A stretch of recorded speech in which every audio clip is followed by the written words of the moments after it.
ئەنقەرە هەڕەشەی تونند لە تاران دەکات. ئاکان فیدان بۆ ئاوا ڕاشکاوانە کەوتە هەڕەشەکردن لە تاران.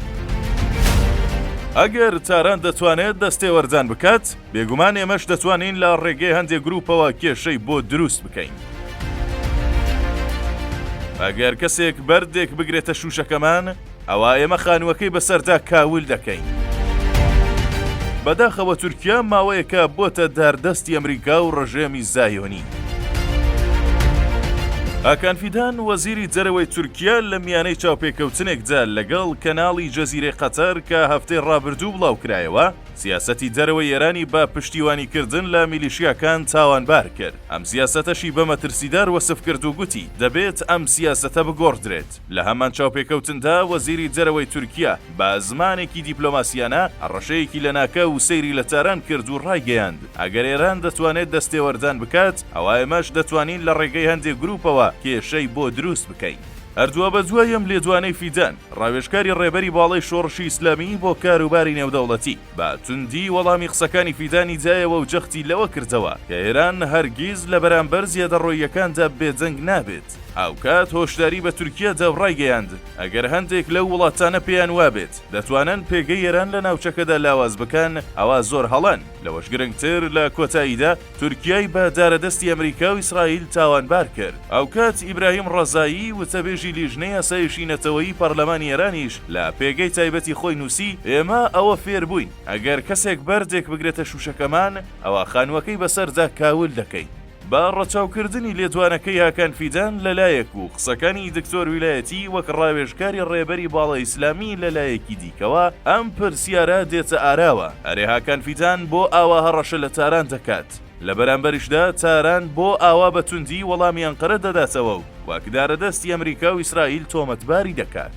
وەک وەبیرهێنانەوەیەک پێشەوەی وەڵامیان پرسیارە بدرێتەوە، پێویستە باس لەوە بکرێت کە پەیوەندی نێوانم دوو وڵاتە چ وەک عوسمانی سەفەوی و چ وەک تورکیا و ئێران هیچ کات باش و دۆستانەوە ئاسایی نەبووە، بەڵکو بەردەوام هەر سێ فاکتەری ئاین و کێشە سنووریەکان و پرسی کورد پەیوەندی ئەم دوو وڵاتەی تووشی قەیران و تەنانەت شەڕی ماڵکاولکەر کردووە. بەدامەزراندنی هەردوو دەوڵەتی مۆدێرنی تورکیا و ئێرانیش ئەگەرچی هەر لە سەرەتاوە ڕەزاشای پەهلەوی وەک دامەزرێنەری پاشایەتی پەهلەوی سەردانی ئەتاتورکی کرد بە مەبەستی ئاساییکردنەوەی پەیوەندی هەردوو وڵات، بەڵام ئەمەش کاتی بوو ئەم پەیوەندیە هەر ئاسایی نەکرایەوە. بەگشتی جگە لە پرسی ئابووری و پرسی کورد هیچ شتێک نەیتوانیوە ئەم دوو وڵاتە وەک دوو هاوپەیمان بۆ هەمیشە لە یەک نزیک بکاتەوە.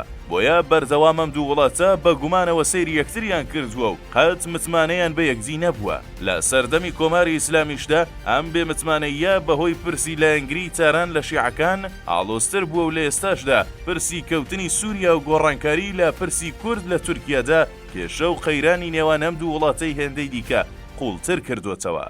دیارە دیمەشقی بنەماڵی ئەسەد لە مێژووی دەسەڵاتی کۆماری ئیسلامیدا بەردەوام وەک تاکە هاوپەیمانی متمانە پێکراوی تاران پێناسە کراوە، وەک تاکە وڵاتی دۆستی نزیکی ئێران ناسراوە. تاران لە دیمەشقەوە شەڕی ئیسرائیلی کردووە، شەڕی دنیای عەرەبی کردووە، هەر لە ڕێگەی دیمەشقەوە یارمەتی بە هاوپەیمانەکانی وەک حیزبوڵڵای لوبنان و حەماس گەیاندووە. بەگشتی دیمەشقی بنەماڵی ئەسەد ناوەندی تەڕاتێنی تاران و حەساری دوورخستنەوەی ئاگری شەڕ لە سنوورەکانی ئێران بووە. هەر بۆیە و دووە بە دوای سەرهەڵدانی گروپە چەکدارەکانی تەحریری شام بە سەرۆکایەتی محەممەد جۆلانی لە دیمەشقی بنەماڵی ئەسەدەوە، تاران لەو پەڕی بێهیواییەوە ئەم کارەی بە فیتی ئەنقەرە پێناسە کرد و لەم بارەشەوە ڕێبەری باڵای کۆماری ئیسلامی لە لێدوانێکدا و بێ ئاماژەکردن بە ناوی تورکیا وەک سوکایەتی پێکردن و بە هیچ نەزانینی ئەم وڵاتە ڕایگەیاند ئەم کارەیە وڵاتەی دراوسێ لە پێناو بەرژەوەندی تەلەبیب و واشنتۆن کراوە و تاران لە بەرامبەرم پیلان و خیانەتەدا بێجەنگ نابێت. لەمڕووەوە تاران وەک تۆڵە سندنەوە هەرزوو بیری لە کارتی کورد وەک پاژنە ئاخیری هەم ئەنقەرە و هەمیش دەوڵەتی محەممەد جۆلانی لە سووریا کردەوە. بۆیە لە سیاسەتی تارانی پاش ئەسەد بەکەکە و هەسەدا وەک دوو کارتی سەرەکی و هەڵبەت لە بنەڕەتدا وەک دوو هاوپەیمانی کاتی خوێندنەوەیان بۆ کرا و کەوتنە ئەولەویەتی سیاسەتی دەرەوەی تارانەوە. هەر لەم بارەوە ئێران لە بەرنامەیدا بوو لە پەکەکە و هەسەدا بە تەواوەتی نزیک ببێتەوە و وەکدوو هاوپەیمانی سەرەکی لە خۆی نزیکیان کاتەوە. لە ماڕاستەیەدا دەیویست پەکەکە بۆ نائارامکردنی نێوخۆی تورکیا و ئەسەداش جیا لە گەیاندنی یارمەتی بۆ حیزبوڵڵا هاوکات بۆ لاوازکردنی دەوڵەتی محەممەد جۆلانی کەڵک وەربگرێت بەواتایەک بەکاریان بهێنێت. هەرم سیاسەتەی تاران وای کرد ئاکان فیدان ئاوا بەتوندی هەڕەشە لە تاران بکات. کەواتە هەردووە بە دوایەم سیاسەتە نوێیەی تاران ئەنقەرە هەستی بە مەترسی جددی لەلایەن کوردەوە کردو لەوە دڵنیا بۆەوە کە دوور نییە بەم زوانە تاران لە کارتی کورد بۆ لاوازکردن و لێدانی ئەنقەرە کەڵک وەرگێت و تورکیاش تووشی کێشەی جددی بکات. هەربۆیە وەک پەرچەکردار لە بەرامبەرم سیاسەتەی تاران پرۆسەی ئاشتی کورد و تورکی ڕاگەیاند و تەنانەت وەزیری دەرەوەی تورکیا بەمەش نەوەستا و ڕایگەیاند ئەگەر پێویست بکات کارتی دیکەش بە مەبەستی تێکدانی دۆخی نێوخۆی ئێران بەکاردەهێنین.